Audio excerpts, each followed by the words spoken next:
Fusion Muslim Community Center of North Jersey. Building communities, changing lives.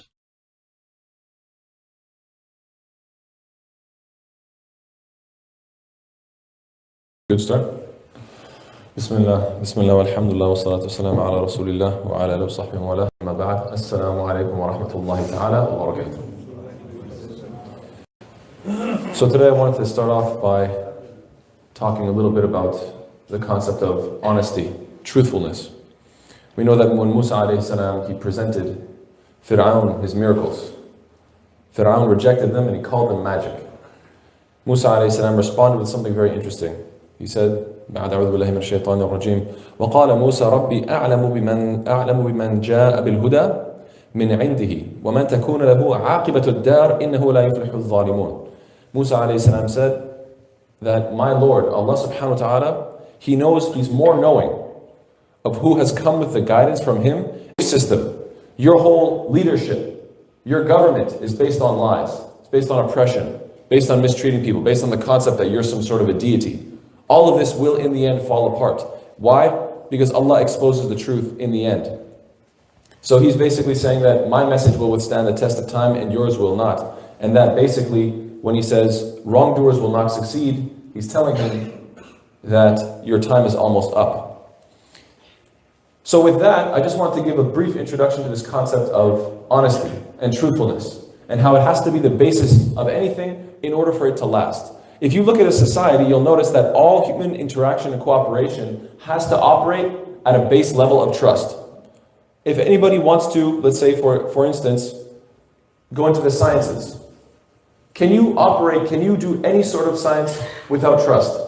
And we all know that the sciences are based on what? You have people who have done precedent, you learn from their experiences, you trust in their results. No scientist can do every single experiment himself. It doesn't make sense. You have to be able to trust people. You have to trust their results and trust that they give accurate information and then build upon that knowledge based on trust. Otherwise, if you had to do everything from the beginning, we wouldn't be able to go very far in the sciences.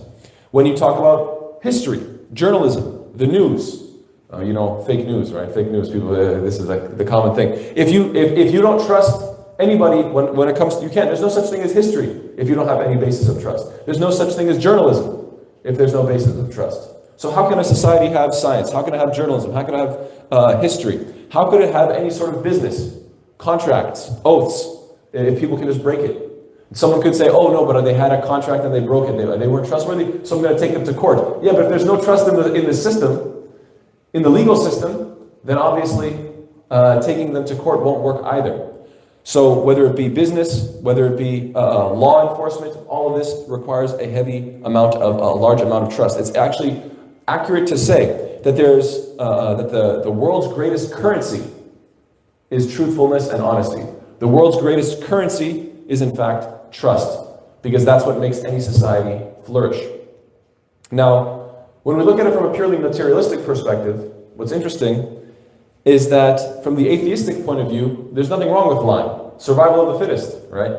Sometimes, in fact, we see in nature certain animals that are able to deceive other animals. The peacock pretends that he's bigger than he is, right? Puts out his feathers, and he's able to deceive. So it's a good thing. That's a good mechanism to survive. There's many different examples you can see in nature of animals deceiving other animals, and us saying, look, that's survival of the fittest. That's beautiful. So if you apply that same mentality, well then, in our society, we should be able to lie as much as possible, gain as much from our lives, and actually that's survival of the fittest. If I can make a profit from that, if I can promote my children and my lineage from that, then there's nothing wrong with that. So subhanAllah, you see already in this equation that it's a scary concept. And this is where Islam comes in. This is where recognizing that the truth is connected with Allah subhanahu wa ta'ala. That the truth is, by definition, in fact, when you say al-haq means the truth, al-haq is also what? It's the name of who? Al-haq. It's the name of Allah subhanahu wa ta'ala. Yes, what are you going to say? You're going to say? Name of Allah, right? Good job, mashallah. That's exactly accurate. We should remember that being truthful is a quality of Allah subhanahu wa ta'ala. Allah says, وَمَنْ أَصْدَقُ مِنَ اللَّهِ حَدِيثًا. Who is more truthful in Allah who is more truthful than Allah in statement? And Allah says, وَمَنْ أَصْدَقُ مِنَ اللَّهِ قِيلًا. Who is more truthful than Allah in speech? That Allah subhanahu wa ta'ala is the most truthful. And this is a quality of Allah subhanahu wa ta'ala. So honesty is not only an excellent quality to have inherently in and of itself, no, it's a quality, it's mimicking, and it is getting closer to Allah through His own attributes. Allah commands us to be truthful. Allah commands us to be honest. يا أيها الذين آمنوا اتقوا الله وكونوا مع الصادقين. Allah says, يا أيها الذين آمنوا اتقوا الله وكونوا مع الصادقين. Oh, you who have believed, fear Allah and be with those who are truthful. This is a command from Allah subhanahu wa ta'ala, that you have to be truthful. That you have to be amongst people that are truthful. This is Allah's command. وقال الله هذا يوم ينفع الصادقين صدقهم. That Allah says, on this day, on Judgment Day, that is when the truthful will benefit from their honesty. Your entire life you may be honest, and it might get you in sometimes good situations, sometimes bad situations. At the end of the day, it doesn't matter what happens in this dunya. Your honesty is what's going to benefit you on Judgment Day. Allah says this is the day in which the truthful will benefit from their honesty. We know that the Prophet ﷺ says, أربع إذا كنا فيك فلا عليك ما فاتك من الدنيا حفظ الأمانة وصدق حديث وحسن خليقة وعفة طعمة. If you have these, the Prophet ﷺ says, there's a hadith in Musnad Imam Ahmad, is considered Sahih hadith, that if you have these four qualities, you don't have to worry about anything that misses you. As in, if one opportunity misses you, inshallah there's going to be another opportunity. Why? Because you have these four qualities, good is going to come into your life. Whether it happens today or tomorrow, you're going to have a good life, inshallah ta'ala. What are these four qualities? If you have, you fulfill your trusts. When you say you're going to do something, you do it. You have truthful speech and you're honest. Number 3, you have good character. And number 4, you restrain yourself with food. That you don't eat too much. If you don't eat too much, you stay healthy, inshallah. If you tell the truth, if you're honest, and then you have good character, and you fulfill your trusts, even if one opportunity misses you, inshallah the next one's going to be right there. Why? Because you're a valuable person. Someone's going to find value in you. A job is going to come along. Marriage is going to come along. Whatever the case may be, opportunities will arise because of those qualities. Now, unfortunately, many people, they tell lies or they tell half-truths. Why? What was the objective? The objective is to do what? It's to say something so that the outcome and the goal is different than reality. The first point that should be mentioned is that being honest should be the greatest goal, right? If you tell a lie because you're expecting some sort of outcome from it, wait a second, whatever goal that I want is going to be smaller than the greatest goal, which is honesty in and of itself. That should be the first thought in your mind. The second reality is what? That yes, you told a lie because you expected a certain outcome, a certain goal. But there were 3 or 4 or 5 other goals or objectives or results that took place because of that lie, and now each of them require their own lie. That happens all the time, right? You tell one lie, and then now, because of that, you need 3 or 4 more lies to cover up that one lie. And those 3 or 4 other lies, each of them have 3 or 4 other consequences that now you have to cover those up, and so on and so forth. And that is why we know that famous expression from Mark Twain who says, if you tell the truth, you don't have to remember anything, right? Because you don't have to cover up all your lies. You don't have to constantly cover for it and clean up all your mistakes. We need to make sure that we stop lying to others, even in small ways. I'll give a very simple example. Hopefully, inshallah ta'ala, you will see what I'm coming from. Let's say, mashallah, you have some youth in the community that they're very passionate about Islam. They have a lot of zeal, and they want to do something good. They want to organize some sort of an event for the sake of Allah subhanahu wa ta'ala.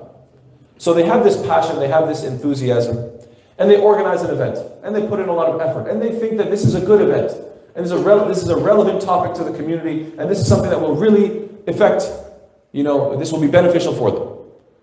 So what happens? They ask their friends, can you come? Can you show up? Do you think you could support? They say, yeah, inshallah, brother. And they think that there's nothing wrong with telling that tiny little lie. That tiny little lie of saying, inshallah, brother, absolutely. I'm glad to be there. No, I'll do my best, inshallah, for sure. So what happens? Nobody shows up. Few people show up. And now what you have is, you had somebody who, there's 2 effects. I think one effect is obvious, one effect is not so obvious. As for the obvious effect, these young people that used to be passionate about this event now become bitter. You see? They become bitter. Why? Because I worked hard for this ummah. I put in effort for this Islam, and people told me, yes, for sure, it's a great effort, and I want to participate, and absolutely I want to be part of it. And that gave them so much hope, and then it was all turned into bitterness because everybody was lying. But there's a second effect. What if you told the truth? What if you told the truth and said, you know what, I don't really want to show up. Why not? Timing. You guys picked a bad time. Or topic. I'm not that interested. Or you know what, I don't like you guys' leadership. I honestly don't like you guys' vision. I don't like the things that you guys address. I'm not that interested in showing up for real. And you just tell them straight up. You tell them exactly, this is why I don't like your program. This is why I'm not interested in showing up. Now, most people will avoid that because it's too awkward. But you know what? When you tell them the truth, now not only do they have passion, but they also have wisdom. Because now they're told, oh subhanAllah, we don't have a very good image. Or our topics are not relevant. Or we pick bad timing. Or we have bad advertising. Or whatever the case may be. So now you take these so I want you to imagine these two results. You can take someone who is passionate and turn them into somebody who is still passionate, but also has wisdom. Or you could turn them into somebody who is resentful and is now also delusional. Why are they delusional? Because they think they did a good job and nobody told them otherwise. You guys get my point? Do you understand the idea?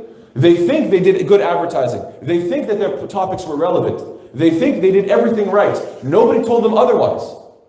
And so they are delusional thinking that they did a good job, but they're also resentful because nobody showed up. So which one do you want? What type of youth do you want to see in your community? Wise and passionate on the one hand, or resentful and delusional on the other hand? You know what the difference is between the two? One simple word. Yes, brother, inshallah, I'm going to show up. That little lie that you told, subhanAllah, made the difference. All you have to do is tell them the truth.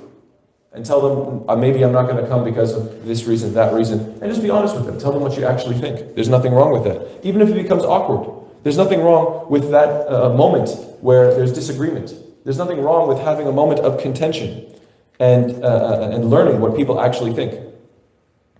We need to stop lying to others. We need to stop lying to ourselves as well. It's very dangerous when people walk around with illusions of grandeur, telling themselves, I am such a great person. I am such a generous person, for instance. So there are some people, they consider themselves so generous. And then when somebody says, do you think you could donate to this cause? No, I don't like this cause. For whatever reason. Oh, I don't like the goal. I don't like the vision. I don't like what you guys are, where you guys are going. I don't see that you guys have a perfect goal. You guys don't have perfect leadership. So I don't want to donate there. The next person comes along. We want to raise money for this. No, I don't like where you guys are going with it. 1, 2, 3, 4. One after the other, different people are coming and asking you to be generous, and you're saying, I would donate to that perfect cause, but none of them are perfect, therefore I won't donate. So what happens in the end? A, you have this delusion that you're generous, and B, you haven't given a cent. What a perfect combination, subhanAllah. This is a very dangerous combination to have both together. We have to ask ourselves, if I have this idea that I am a righteous person, a generous person, a good person, you have to be able to look at yourself in the mirror. Every single day you have to look at yourself in the mirror and say, prove it. Who says? What evidence is there to this claim? I'm a good person, I'm a righteous person, I'm a generous person. What evidence is there to demonstrate it? You have to hold yourself accountable. How can we stop lying? The Prophet ﷺ tells us, دع ما يريبك إلى ما لا يريبك فإن الصدق طمأنينة وإن الكذب ريبة. The Prophet ﷺ says, leave that which makes you doubtful for that which does not leave you in doubt. Why? Because the truth brings tranquility while falsehood sows doubt. Every time you say something, pay attention to your nafs al-lawama. Nafs al-lawama. What are the 3 types of nafs that are talked about in the Quran? Who can tell me?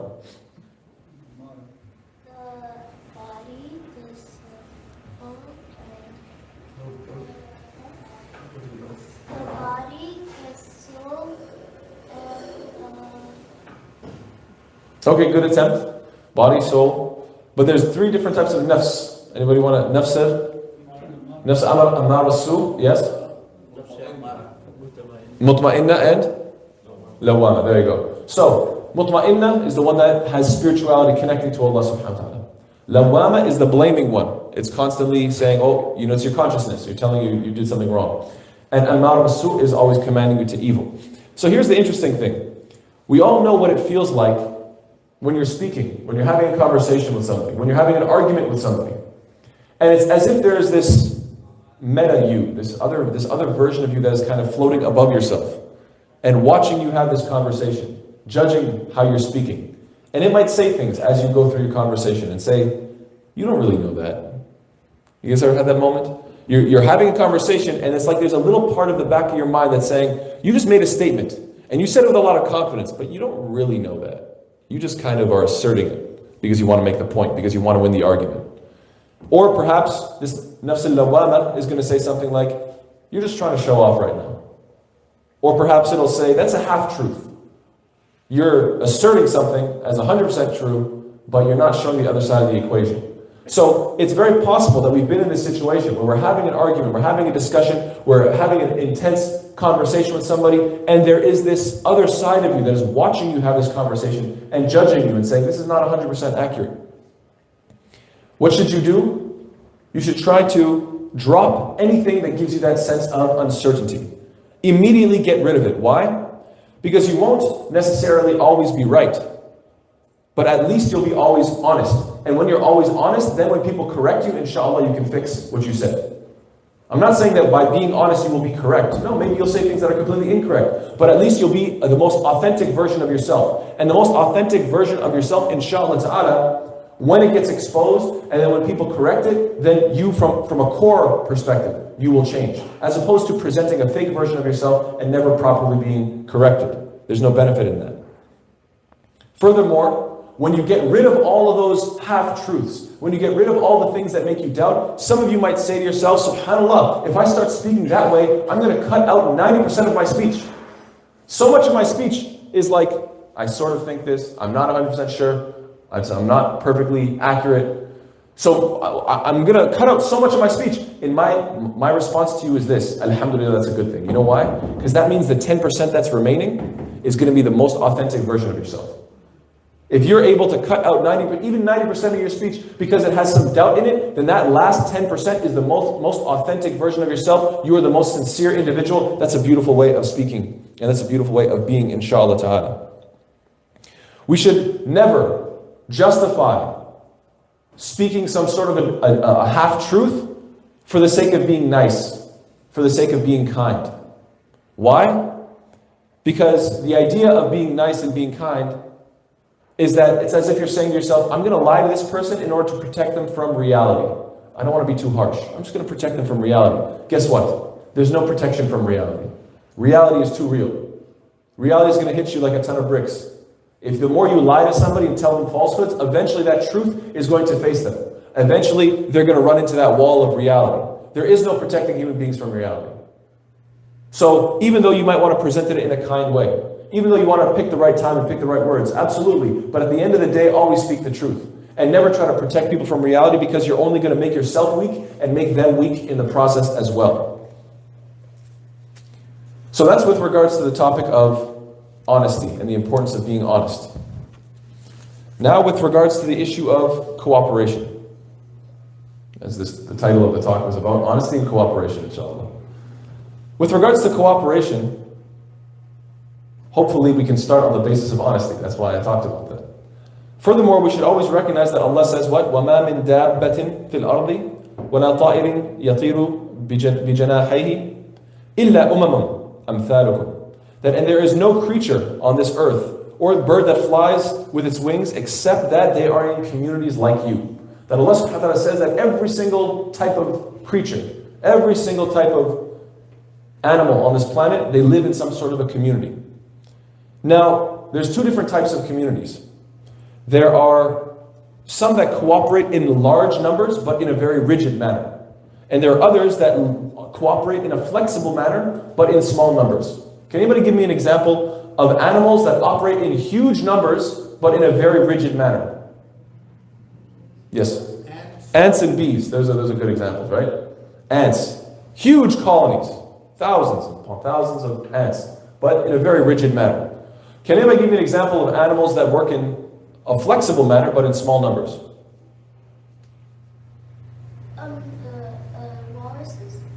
Perhaps. That's a good point, maybe. I'm not 100% sure. I was thinking of like a wolf pack, or perhaps a pride of lions, right? So these are smaller groups, but they work in dynamic situations. So human beings are the only creatures on the planet that have both qualities. We can work in huge numbers, and we can also work in a dynamic way. So we're not rigid like bees, but we're not limited in number, let's say like a wolf pack. So subhanAllah, we have this incredible ability to operate with one another. And because of that, human beings can accomplish amazing things. I'll give you guys an example. Is there any single human being on planet Earth that can produce, let's say, this phone? Yes or no? Yes or no? No. That's right. You can't. There's not a single person, even though subhanAllah, it's right in front of me. If it's right in front of me, that means somebody produced it. Well, think about it. That means it requires somebody to extract, let's say, the metals and purify them. Is there somebody that knows how to do that and extract oils and purify them so that it can create the plastics? And at the same time know how to be a programmer, and at the same time know how to set up cell phone systems and cell phone towers. And you get my point, that when you add up all the different operations that are required and necessary to produce something as simple as a phone, you realize, well, this requires a speciality, this requires a speciality. By the end of it, you could have listed maybe 100 different specialities, and then you realize nobody has all that expertise on planet Earth. Nobody knows how to transport all of this and purify all of that and then formulate this and put it in, knows how to create the machines that produce. No, this is too much. It's too much. So subhanAllah, human beings, because of cooperation, can do things that not a single person can do. And yet, subhanAllah, everybody has a phone in their pocket. And not a single person can make it. Isn't that amazing? It's really something to appreciate and to marvel at. What is the power of cooperation? We have to remember that the Prophet ﷺ mentioned that there will come a time in this ummah that people will call the different nations of the earth to attack the ummah, to attack the Muslims. And they will gather around them like the way people gather around a plate. This is a very famous hadith. We all know this hadith, right? That the different nations of the ummah, the different nations of the earth, they will gather around the ummah and they will take them apart and eat away at them like people sitting around a plate and eating. And the Sahaba, they asked, why will that happen, Ya Rasulullah? Is it because we're small in number? And he says, no. You will be very numerous at that time, but you will be like the ghutha as-sayl, like the scum or the rubbish of the ocean, like the foam of the ocean. You know how many millions and billions and trillions of bubbles there are in the ocean, but it just goes with the wind, with the tide. It has no weight, it has no power, and it has no value. And so, what is fascinating when we listen to this hadith and we look at the state of the ummah today, what you think about is that Muslims, we cooperate so well. Muslims cooperate so well when it comes to this country. Alhamdulillah. Law-abiding citizens. Alhamdulillah, Muslims they cooperate very well in terms of with law enforcement and in terms of making sure they follow every bylaw. Muslims cooperate extremely well when they are part of a company, when they work in any sort of work capacity as employees. They know how to cooperate in the country, they know how to cooperate in a community, they know how to cooperate in a company, they know how to cooperate as a family, and yet as an ummah, we oftentimes find that this is where the challenge lies. Can we operate and cooperate as an ummah, yes or no? We need to remember that Allah subhanahu wa ta'ala teaches us to think collectively. Allah subhanahu wa ta'ala tells us and calls upon us. How many times does Allah say, Ya ayyuha alladhina amanu in the Quran? Does anybody know? How many times? Yes. More than that, much more. Ya ayyuha alladhina amanu, 89 times in the Quran. 89 times Allah calls the believers, says, Ya ayyuha alladhina amanu, O you have believed. In terms of Ya ayyuhan nas, O mankind, Allah calls 20 times in the Quran. And Ya bani Adam, Allah says 5 times in the Quran. Perhaps. I have to think about that. I don't remember which one's in Surah Yasin or how many times. Point being, that yes, Allah subhanahu wa ta'ala teaches us over and over and over again to do what? To think collectively. Allah says what? وَتَعَاوَنُوا عَلَى الْبِرِّ وَالتَّقْوَى وَلَا تَعَاوَنُوا عَلَى الْإِثْمِ وَالْعُدْوَانِ. That you should help each other in righteousness and in piety, and do not help each other in sin and aggression. That cooperation is something that has a lot of power, and because of it, You can cooperate for good and see great results. You can also cooperate in evil and see terrible results. And it's very interesting that Ibn Taymiyyah, he has a nice commentary. He says, وَالنَّاسُ إِذَا تَعَاوَنُوا عَلَى الْإِثْمِ وَالْعُدْوَانِ أَبْغَضَ بَعْضُهُم بَعْضًا. Ibn Taymiyyah, he has a nice quote. He says, when people cooperate in sin and enmity towards each other, they end up hating each other. Have you ever seen a group of people where they get along just fine doing haram? They like to party together, they like to joke around together, they like to backbite people, they sit together, they laugh at other people. You'll always find that eventually, slowly but surely, that same group of people, they'll end up hating each other. They'll end up attacking each other. That the friendship will slowly deteriorate. Why? Because it was based in evil. So the question is, what is it that is killing our ability to cooperate with one another? What is at the root of the problem? I talked about that in part one, the issue of honesty and truthfulness.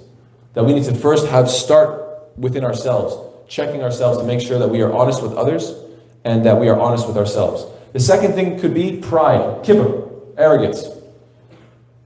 Ego gets in the way of admitting that somebody else was right or that you were wrong. It's the inability to receive advice. And it's the unfortunate effect of being a control freak. You guys, I'm sure, have heard the term control freak. Somebody who wants to micromanage every little thing. They want to make sure that everything happens the exact way that I want it to go. Because if it doesn't go my way, it can't happen. This is very dangerous.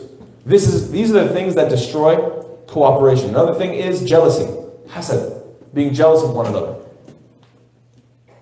We know that Al-Fudayl ibn al-Iyad, radiallahu ta'ala anhu, he has a nice quote where he says, Al-mu'minu yasturu wa yansahu, wal-fajiru yahtiku as-sitra wa yafdahu. That the believer covers up a person's faults and advises them sincerely, whereas the wicked person disgraces and exposes people.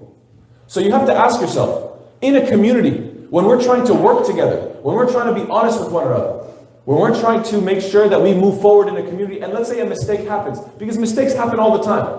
When the mistake happens, which person do you become? Are you the type of person that wants to figure out how to fix the problem, or who made the problem and how to expose them and degrade them? That's the question. How do we move forward? Do we move forward by saying, okay, a mistake was made, let's just get past it. Let's figure out what the solution is. Or do you want to say, no, let's figure out who made the mistake, why they made the mistake, and let's make sure we expose it to everybody. So which one is the objective in your heart? And a very big issue that comes out all the time is poor communication. One of the biggest reasons why you find communities they don't operate well together, why they can't move forward as a community is what? Because they don't have good communication skills. Or they have lack of patience. They explain something one time, oh, the person didn't understand my vision. They didn't understand my idea. Therefore, I'm upset. Therefore, I don't want to work with this person. SubhanAllah. Having a common vision requires lots of conversation, requires lots of clarity. You have to choose the right words and say them at the right time. This is not an easy thing. Communication is not easy, especially when you have, let's say, a diverse community who, many people, they come from different backgrounds, they speak different languages, they have different expressions. This can be very problematic. This is going to take a lot of time and a lot of patience. This is why when Allah subhanahu wa ta'ala tells us that if you want to be a winner, you have to have 4 qualities. What are the 4 qualities of a winner? آمَنُوا وَعَمِلُوا الصَّالِحَاتِ وَتَوَاصَوْا بِالْحَقِّ وَتَوَاصَوْا بِالصَّبْرِ. Isn't it amazing that right after saying وَتَوَاصَوْا بِالْحَقِّ, communicating the truth, if it was easy to do so, then that would have been the end of the ayah. But because communicating the truth is very difficult, it's a tough task, right after وَتَوَاصَوْا بِالْحَقِّ is وَتَوَاصَوْا بِالصَّبْرِ. You have to be patient with this. Why? Because communicating the truth isn't easy. Speaking the truth is not easy.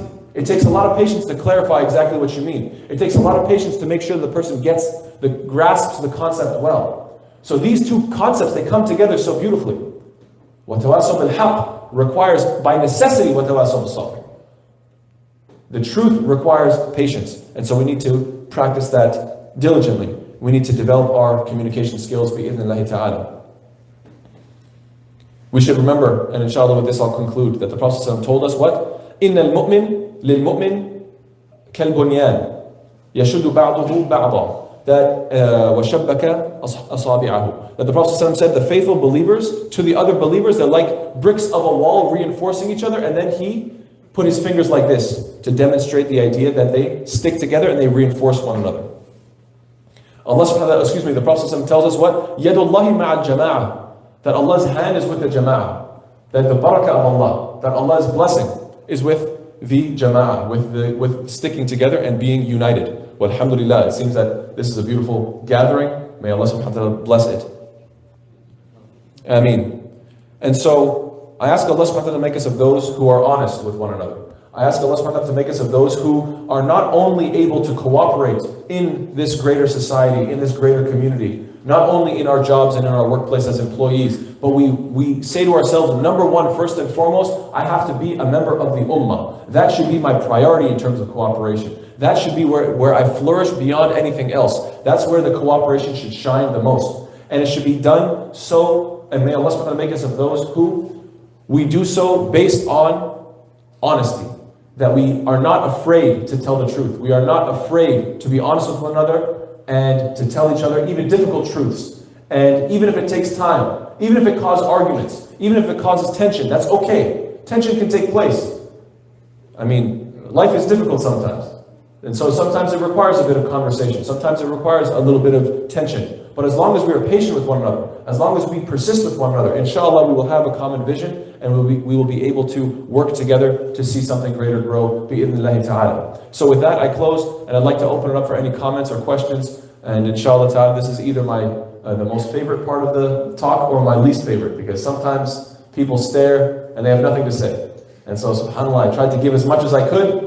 And then after that I say, any comments, any questions, anybody want to add to the conversation? And everybody just stares blankly, and that's the most painful part of the speech for me. Or the opposite, many hands go up, and everybody wants to participate. And the masjid becomes, or the center, alhamdulillah, becomes buzzing with conversation and with thought, and with commentary and with questions, and it becomes a beautiful moment, and it's my most favorite part of the speech. So which is it going to be, inshallah ta'ala? Who would like to break the ice with some sort of a comment or a question? Bi-idhnillah, bismillah, tafadhal.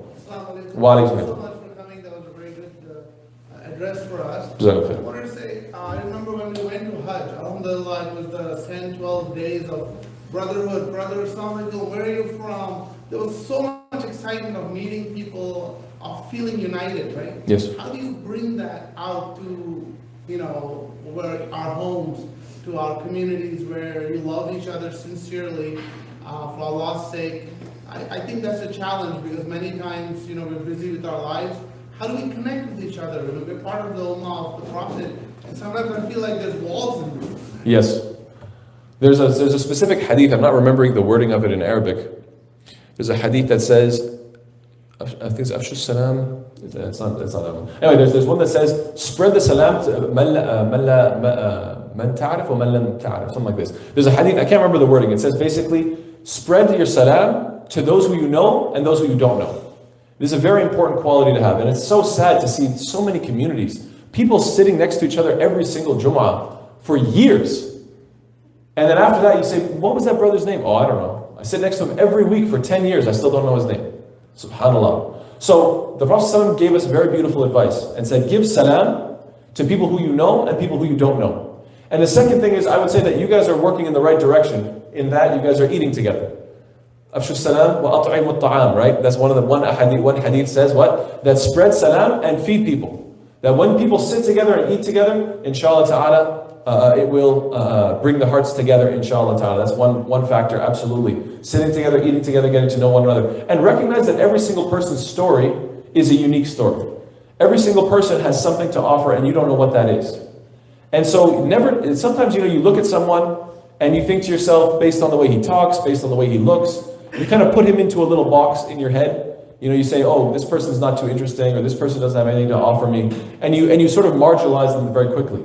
And you have to recognize that human beings are extremely complex. Every single human being is a world of complexity and has so much to offer. So the moment you start to unpack and scratch a little bit beneath the surface and discover who this person is, you'll find that, subhanAllah, this person perhaps, maybe they don't have a speciality in one regard, but in something else they're very fascinating. In some capacity, they have certain knowledge, certain experience, certain wisdom that they can share that's going to be of benefit to me. So, never write people off too quickly, and always recognize that, subhanAllah, there's something there that makes an individual special. If you give them their due respect, inshallah ta'ala, hopefully you will see something within them, and you will see how they can serve in this community that will be of the greatest capacity, bi'idhnillah. Any other comments? Television. You mentioned something very interesting, right? It's a common hadith. We've seen it many times. We have heard it many times that the ummah at one time will be like a foam on the ocean. Yes. And the people who attack you use that hadith now against you. Yeah, but that is the prophecy. You are going to be beat. You are being attacked. Why are you resenting it? I see. So just accept it? Yeah, but we don't know how long it's supposed to last, right? So most people would say that period of time was the colonial period, right? Because that's when the different European nations, they sat together and they said, okay, how are we going to chop up the Middle East? And how are we going to, okay, France gets this portion, England gets that portion. And subhanAllah, they would even draw borders with pencils and with rulers, which is completely, if you look at some of the Muslim countries, like Oman and so forth, you find just straight lines. So this is not convenient in any way whatsoever, but it's just people on a map that have no connection to the people or connection to the landscape. They're just like, yeah, here's a bunch of lines. They draw it up and they say, here, this is for you, and so on and so forth. So yeah, perhaps this was a time and perhaps we could not resist it, but that was, I think it's very fair to say that also there are many different ayat and ahadith that talk about the victory of Islam. جاء الحق وزهق الباطل, that in the end, when the truth comes, falsehood goes away. كتب الله لأغلبن أنا ورسولي إن الله قوي عزيز. That Allah says what in Surah, I think that's in Surah 58, that's in Surah Mujadala. Allah says that Allah has decreed that I and my messengers will overcome. So the question is, how long will that period last? We don't know. There's no date on it that says, it has to be 2019, that you have to be in this state. No. We could change things immediately, inshallah ta'ala. Yes? We were talking about Muslims so far, Muslim community and coordination and all those things. Yes. We live in, Ya Ayyuhan Nas. Where is Ya Ayyuhan Nas? When Allah is talking, He is talking to every human being. Yes. There should be coordination between them. Yes. So, what do you think about that? We are living in that non-Muslim majority. Yes. How you are going to coordinate? I think you should coordinate from a perspective. How can I put this? From a position of strength, from a position of being exemplary. I think that the Muslim Ummah needs to work on itself and make sure that we are in a position where we have something to offer. Mashallah, I was at the masjid, I gave the khutbah, I don't remember the name of the masjid, but they had so much food that they were giving to the poor. They had a big banquet, I don't know, they were transporting, mashallah, they had a big operation going on. It was very impressive. Stacks and stacks of food for the poor and so forth. That's when you can reach out to the Christian community, the Jewish community, and tell them this is what we're involved in. Every single year or every single month we're feeding this many people. We're helping the homeless, we're helping these people, we're helping those people. Do you want to get involved? When you have a position of authority like that, absolutely. But if your own house is in disarray, and if your own youth are walking away from the deen, and if you're in a position of weakness, and then you say, we would want to work with you, oftentimes it doesn't work as well. So the Muslims have to be in an exemplary state, and absolutely they need to get involved in the political process, in interfaith activities, 100%. I would never be of the position that Muslims should isolate themselves and become completely disconnected from society. That's the best way that non-Muslims, especially those who hate Islam, will start to paint you as shifty and dangerous. Look at them, they're always sticking to themselves. Look, they're always in their own little places and we don't really know what they're up to. And then that's how they develop this sense of hatred. So yes, it's very dangerous to be too isolated. Absolutely, 100%. But at the same time, when do you start reaching out? I would say when you have a foothold, when you have a position of strength. When the ummah is something that is exemplary, so that when other communities look at you, they say, subhanAllah, how can we be more like them? Wallahu ta'ala, that's just a general piece of advice. Allah. Yes? Assalamu Wa alaikum. Something you said that just, I have a point of view. You said honesty. Yes. We all agree on honesty. But there are different ways to give your opinion about something. Like, if the youth is starting an activity, you cannot say you don't know what you're doing. You're honest. But then you're discouraging them. Yep. If I come here to the masjid and they do something wrong, can I say, what are you doing here? So I think we kind of sometimes mix the two things together. Being honest, we are harsh with each other. because in the name of honesty.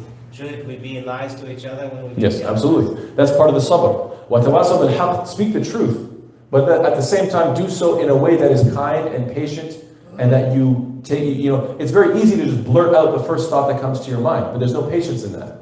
So when you want to do وَتَوَاسَوْا بِالْحَقِّ, one of the ways to understand that is do so in a patient way, as in make sure you pick the right time, pick the right words, you deliberate over how you're going to present this. Absolutely, 100%. The problem, however, is most people say, listen, I'm going to pick the right time, I'm going to pick the right words, I'm going to make sure that the perfect environment takes place, and then I'm going to say something. And they wait for that perfect moment. They wait for it, and then it's what? Then they just don't do it. This happens all the time.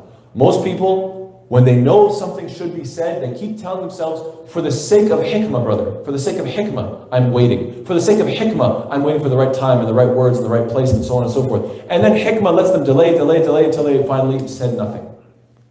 And then basically they've used hikmah as a shield to protect themselves, and what they're truly protecting is their own cowardice.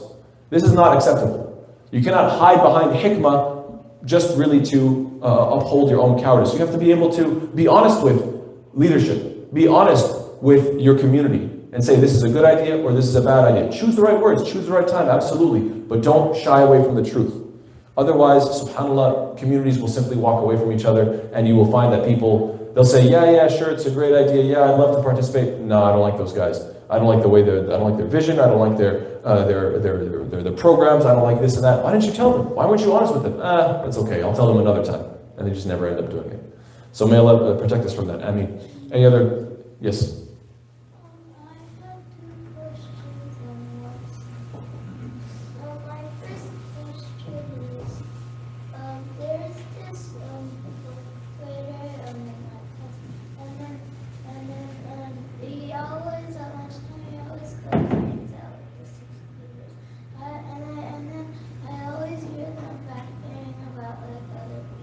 Right.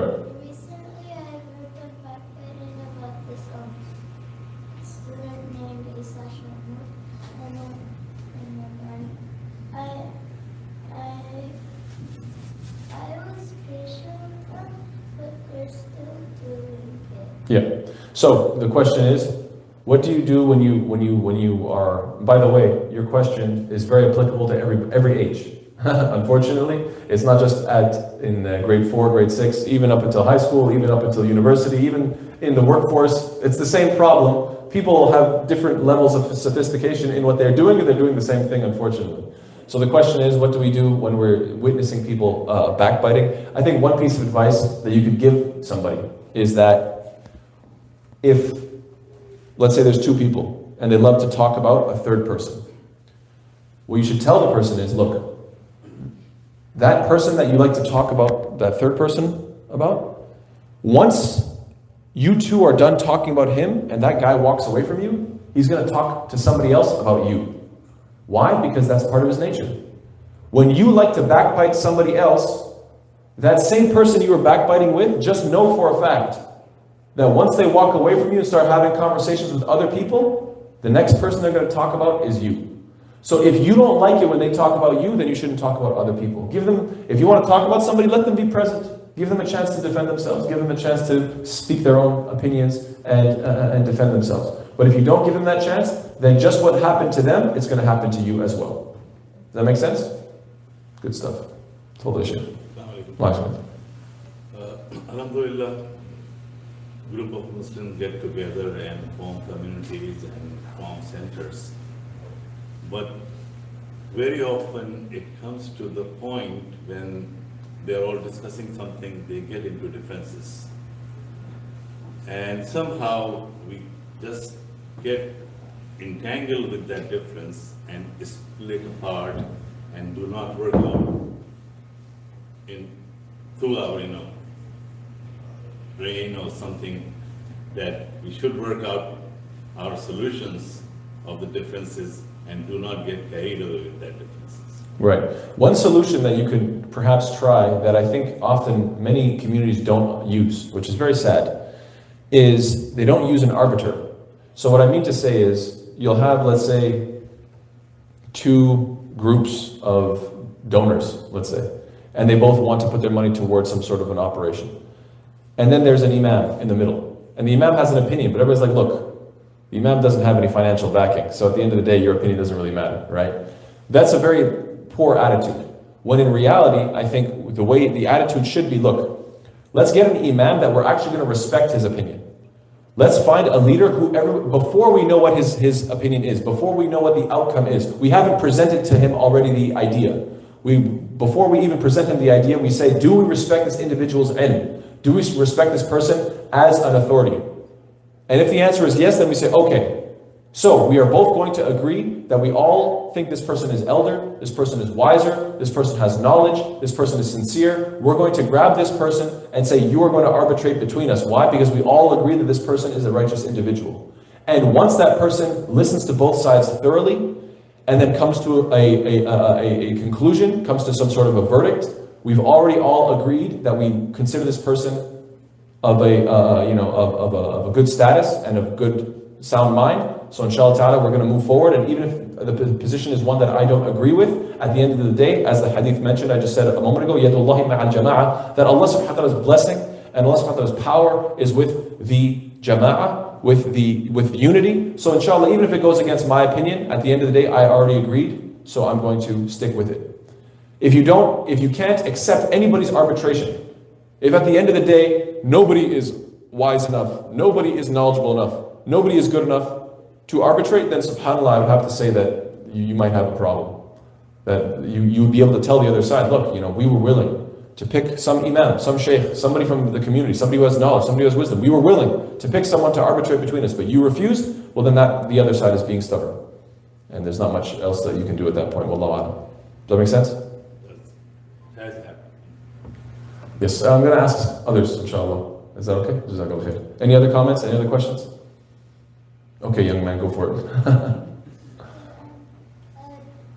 Did the battle with the weak Muslims and the nations around the world happen already, or is it going? Wallahu a'lam. It depends on, there's going to be lots of battles. Human history is a very, it's a very difficult history. So there's lots of battles in history. Many have taken place. I'm sure many will still take place. But at the end of the day, we always trust in Allah subhanahu wa ta'ala, that Allah subhanahu wa ta'ala will keep us safe, and that may Allah protect us from any sort of evils. Ameen ya Rabbil Alameen. Yes, tafadhal. Do we underestimate shaitan? Because we can't see him, right? A scientist haven't come and said, oh yeah, we found him here. Here's what our research suggests. In the Quran it says, Aduwwun mubin. He's an enemy to you, to mankind. In our daily lives, do we feel like there's a negative element that we need to make astaghfar for or be aware of? Look, at the end of the day, he is waswas al-khannas, right? As Allah mentions in Surah An-Nas. Waswas al-khannas describes both his offense and his defense. So waswas, his offense is whispering. Khannas, his defense is running away and cowarding and just fleeing. When does he whisper? When you're not paying attention. When does he run away? The moment you pay attention and start remembering Allah. And you say, A'udhu Billah, or you're making dhikr of Allah, you say, Subhanallah, Alhamdulillah. The moment you have Allah on your mind, he runs. The moment you are heedless and your mind is just sort of idle and wandering, then he starts making small suggestions. At the end of the day, is that a very strong offense and defense? When you think of offense and defense, you think of, let's say, the sword and the shield, let's say, right? I strike with the sword and I defend with the shield. We're talking about whispers and running. So we should not overestimate the power of shaitan. And we should not say, shaitan is so powerful I can't. No. Allah subhanahu wa ta'ala mentions that he is da'if. Allah subhanahu wa ta'ala says that the plot of shaitan is always da'if, it's weak. Shaitan is only strong when we ourselves are weak. When we ourselves are not paying attention. When we ourselves are asleep at the wheel, that's when he grabs hold. But this whole idea that, shaitan did it, shaitan got in the way and forced me to do this and that, no, he doesn't control you. If I whisper to you right now and say, brother, or if I tell one of the young kids, young man, pick up a stone and go break the window, he'll be like, no. Just because I whispered it to him, just because I suggested it to him, doesn't mean he has to do it. He's not, he suggested it, therefore I just had to, I couldn't control myself. That's not true. A whisper is a whisper, right? So we should not overestimate and overblame shaitan for our own shortcomings. If we are having our own egos flare up, if we can't cooperate with others because we can't stand it, that they have an opinion that differs with ours, and say, oh, it's shaitan that got between us. No, it's your own ego that got between you. That was the problem. So, yes, of course, shaitan is going to take advantage of us, but at the end of the day, Allah gave us free will, Allah gave us control, and we shouldn't be too quick to blame. May Allah subhanahu wa ta'ala protect us. Ameen. Any other comments? Yes. Just a question. Tafadhal. Assalamu alaikum. Before we start Ramadan, what are your steps? What is the approach? I mean, we all know that we should put the right niyyah and everything, but sometimes we are heedless and we tend to forget. So I would like to kind of like remind myself and then ask you, what is the right approach to start? Starting Ramadan was the question? Make sure 100% you are not holding any grudges with anybody. If you have a fight with anybody, if you have any sort of outstanding problem with a family member, with a friend, if you are unable to call somebody, oh, I can't talk to my brother, or I can't talk to my sister, or I haven't spoken to my father in months or weeks or years, I haven't spoken to my mother, or I have a problem with this brother, that brother, whoever it is, not for their sake, for your own sake, for Allah's sake, give them a call, sit down with them, and clear the air. Because one of the greatest things that can withhold the blessings from Allah subhanahu wa ta'ala during the month of Ramadan is holding grudges. There are many different ahadith that go into great detail describing how Allah subhanahu wa ta'ala sends angels and says, forgive everybody that is doing good deeds except for those who are in a fight with one another. Like on Mondays and Thursdays, the good deeds come up to Allah subhanahu wa ta'ala and Allah says, I forgive everybody except those who are holding grudges against each other. And so on and so forth. There are many different ahadith that talk about this. That how holding grudges between people is the thing that will prevent du'as from being answered, from Allah's mercy from coming down upon you. If you want to make sure that every single time you break your fast, every single night that you stay up late and you make dua to Allah during Ramadan, that those du'as are answered, make sure there is no outstanding problems within your family and within your friends, that there's no beef between you and somebody else. 100% that's most important. Number two, I would make a very strong recommendation. We all have phones, right? We all have cell phones. On that phone, you can open up a word pad or a notepad, right? Just to take some notes, right? I'm pretty sure most of us know how to do this. My suggestion is this. Write down a list of du'as. Take your time one day, sit there and say, write down, whether it be in English, whether it be in Arabic, it doesn't matter what language you speak.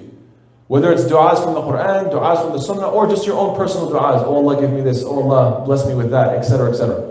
Write a list. Write an exhaustive list. Take your time. Put numbers. 1, 2, 3, 10, 20, 30, 50. It doesn't matter how many du'as you have. Write them all down. Then what should you do? Every single time you're breaking your fast during the month of Ramadan, right before the adhan goes off and right before you have that first date, say, wait a second, let me just grab my phone. Go through the list. Make each and every single dua. Then during the last 10 nights of Ramadan, after Taraweeh, when it's late at night, and it could be Laylatul Qadr, every single one of those 10 nights, what should you do?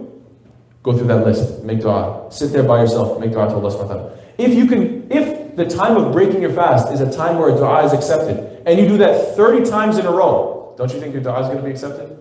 If the time of Laylatul Qadr is the time where your du'as are accepted, and you do it all 10 possible nights, don't you think inshallah ta'ala your dua is going to be accepted? So, you want to prepare for Ramadan? I think everybody that heard what I just said to themselves, that's a good idea.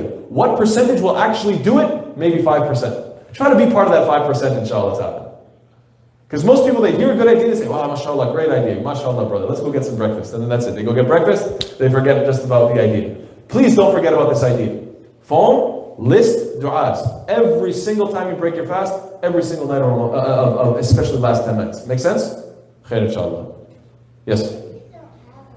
If you don't have a phone, you write it on paper, like the way human beings have been doing since the beginning of time, inshallah. Use a piece of paper, inshallah. Alhamdulillah. By the way, you not having a phone is the best decision your parents ever made, mashallah. Any other comments? I don't want to take up, if everybody's hungry, I don't want to bother anybody. Yes, hold on. This one last question from me. No problem.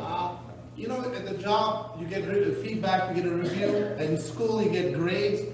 How am I doing this? Allah, I don't know. I'm 50 now, I'm scared. Am I going to get F on my head or B plus? I don't know. That, by the way, that is the best sign of a mu'min. MashaAllah, tabarakallah. That attitude. So there's the famous expression from Hassan al-Basri.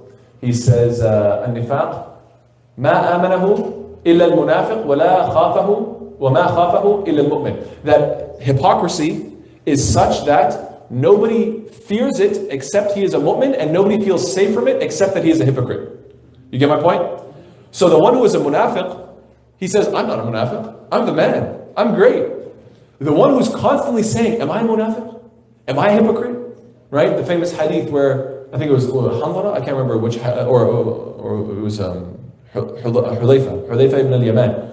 I think I'm a hypocrite. He said to Abu Bakr, when I'm with the Prophet ﷺ, I feel my iman is high. Then when I go with my family, I feel like my iman is so low. I'm a hypocrite. Abu Bakr heard that and said, maybe I'm a hypocrite too. You know? Why did Abu Bakr feel that way? And Umar, and there's so many ahadith of different Sahaba. They had this feeling, am I a hypocrite? Am I bad? Am I a bad person? That keeps you on your edge. That's called taqwa. Taqwa, the whole concept of taqwa is that you're constantly on guard. You're protecting yourself from evil. If you feel so overconfident, you're not going to protect yourself. I'm good, I'm the best, there's nothing wrong. It's a state of fear, it's a state of cautiousness. Am I being honest enough? Am I being kind enough? Did I choose the right words when I said that? Am I charitable enough? Am I involved in my community enough? That fear is I would say, stick to that. Hold on to that fear. Fantastic. Always doubt yourself. Why should we live in a state of comfort that, oh, I'm so righteous? No, you're always vigilant. You stay vigilant until the moment of death. They have the famous quote from Imam Ahmed. They said on his deathbed he was saying, not yet, not yet. And then when his son came to him, his son Abdullah, he said, why are you saying not yet? He said, Shaitan came to me and said, Ahmed ibn Hanbal, you've defeated me. Your whole life I've been giving you temptations and you never fell into my temptations. You always held firm to the sunnah. You finally beaten me. He said, no, not yet. He was saying, no, because my foot still didn't enter into Jannah. Once I'm in Jannah, then I'll say I'm done. You're still trying to play with me, Shaitan. You're still trying to tell me, oh, no, you've beaten me. So now he's trying to put a little bit of kibr in his heart. He's trying to put a little bit of arrogance in his heart. He says, no. Not until the moment I die, I'm still going to be vigilant and making sure that, yes, I fear Allah. And I always feel like it's not good enough. You don't know your potential. It's a good thing. I don't know why should I tell myself, no, I've reached my potential. No, maybe my potential is 10 times better. Good, I want to push myself. It's a fantastic attitude to have. Never limit yourself and say, no, I'm good now, I've reached my potential, I've maxed out. Who says? SubhanAllah, maybe there's so much left that's waiting to be uncovered. Inshallah, great, it's a great attitude to have. May Allah subhanahu wa ta'ala always make us of those who fear wasting our potential, who always wonder, could I be better? And who always want to push ourselves to the next level. Ameen ya Rabbil Alameen. Barakallahu feekum, jazakallahu khairan. And with that, I think it's a good way to close. Jazakallahu khairan. Wassalamu alaikum wa rahmatullahi wa barakatuh.